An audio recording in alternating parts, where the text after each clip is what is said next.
Et salut à tous, aujourd'hui on se retrouve pour une nouvelle vidéo qui est un peu en retard, d'une semaine, comme d'habitude. Donc aujourd'hui on va parler des modules déportés le SDNI, donc ce qu'on appelle communément les FIAT. Donc là c'est un module entrée-sortie, 4 entrées, et là-bas j'ai un module entrée-sortie, non un module entrée pardon, 2 entrées. En fait c'est que des entrées là-dessus, c'est pas comme sur un CMSI adressable, on a des entrées ou des sorties à paramétrer. Alors déjà pour commencer, on va l'ouvrir. Alors on dévisse les 4 vis, ensuite on peut retirer le couvercle. Il y a toujours des vis qui bloquent. Alors le principe de ce module là, c'est que on a le bus ici, donc le bus principal de la centrale, un des 4 bus rebouclés. Donc il fait le tour de tous les éléments adressables. Après, on a des entrées, 1, 2, 3 et 4. Alors, pour paramétrer les MD4, on utilise ce qu'on appelle des émulateurs de bus. En fait, c'est un boîtier sur lesquels on peut venir clipper les DM, les DRI, les FD, les MD4L pour le CMSI adressable par exemple, ou les FIAT. Et donc là, par exemple, on peut voir que ça communique.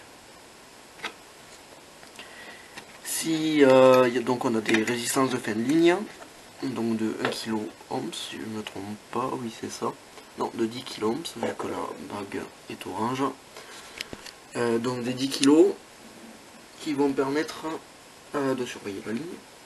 On peut avoir différents modes de surveillance. On peut avoir surveillance à 4 niveaux. On peut avoir surveillance 3 niveaux. Donc alarme, je ne rentrerai pas dans les détails.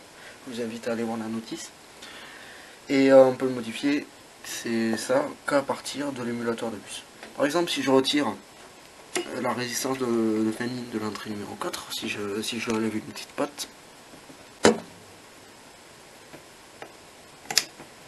voilà. Donc par exemple, mon point est non utilisé forcément. Donc c'est, j'avais utilisé pour un arrêt, j'avais mis sur la zone de l'arrêt central. Donc son point non utilisé, boucle 1, adresse 11, défaut point. Donc forcément, j'ai pas la résistance au bout. Donc je vais la remettre. Et voilà. Donc là, elle est mise. Sur cette entrée-là, on a l'entrée de la demande d'ouverture de l'issue de secours. Donc sachant que sur ma centrale, j'ai un relais. Donc j'ai 2 relais programmables. Il y en a un que j'ai sacrifié pour l'arrêt CTA, enfin qui n'est pas matérialisé là, avec l'arrêt d'urgence là, directement sur le Fiat 212. Et celui-là, avec l'ouverture de porte, je vous montrerai, directement sur le deuxième relais. Donc on va dire que ça arrête, etc. L'autre, ça arrête. Ça ouvre les issues de secours. Donc on va attendre la disparition du défaut, on va peut-être faire un petit rarement. Hop.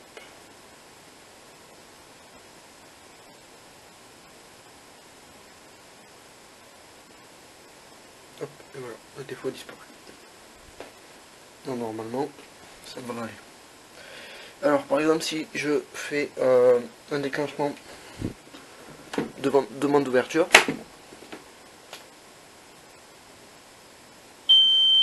on peut voir que la LED a clignoté différemment. Et là j'ai une alarme. Donc Z à 11, contrôle issue de secours. Donc là j'ai une alarme par exemple demande d'ouverture. Demande d'ouverture, issue de secours.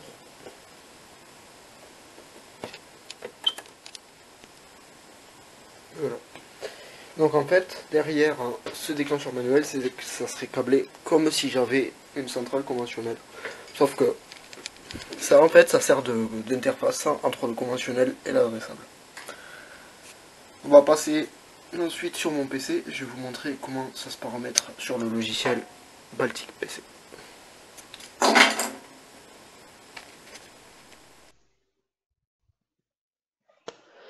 Alors, on se retrouve sur le logiciel Baltic PC 4.3. Donc là, on va faire une modif simple, c'est-à-dire que déjà on va mettre la carte UGA CMSI, ça ne sert pas à grand chose pour cette manip. On va mettre deux bus rebouclés. Et voilà. Donc on est dans une configuration à peu près normale. Imaginons ici, je sais pas moi, on va dire que c'est un CMSI adressable, qu'on a 7 DM, voilà. Et que j'ai une alarme, par exemple je vais mettre des DM conventionnels, je vais mettre Fiat 412, donc ça veut dire à 4 sorties, et voilà. Donc là on a les 4 sorties qu'on a vu tout à l'heure qui s'affichent. 1, 2, 3 et 4. Sachant qu'on peut mettre une zone différente à chaque sortie, et que par exemple une sortie peut être confirmation de l'autre. Par exemple si je mets une alarme technique sur une alarme technique sur l'autre, il y en a une qui peut être la confirmation de la deuxième. Donc la première ça fait une pré-alarme et la deuxième ça fait une alarme normale. Après faut pas confondre ces modules avec les modules qui peuvent gérer des détecteurs fumée conventionnels vers de l'adressable. Donc je cherche, je vais vous dire ça. Faut pas confondre avec les modules qu'on l'a nommé FIAZ. Signalisation. Je descends. Voilà. C'est des FI, ce qu'on appelle AC. Donc c'est des dispositifs d'entrée-sortie.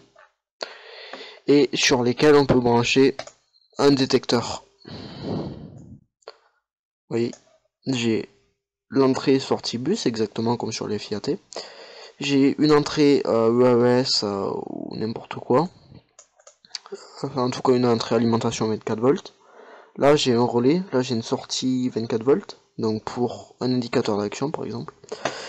Et là j'ai la possibilité de mettre une barrière Zener pour travailler dans des milieux ATEX, risque explosif. Avec par exemple les socles coquilles qui sont là.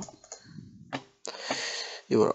Donc faut pas les confondre ces modules là, parce que ces modules là ils ont qu'une seule entrée, et sur ceux-là ils balancent du 24 volts en entrée, enfin sur les sorties, sur les entrées du secteur, et du coup ça sera différent des FIAT que eux ne balancent pas, ils font juste du contrôle de ligne tout simplement. On pourra pas mettre de détecteur chargé et FIAT.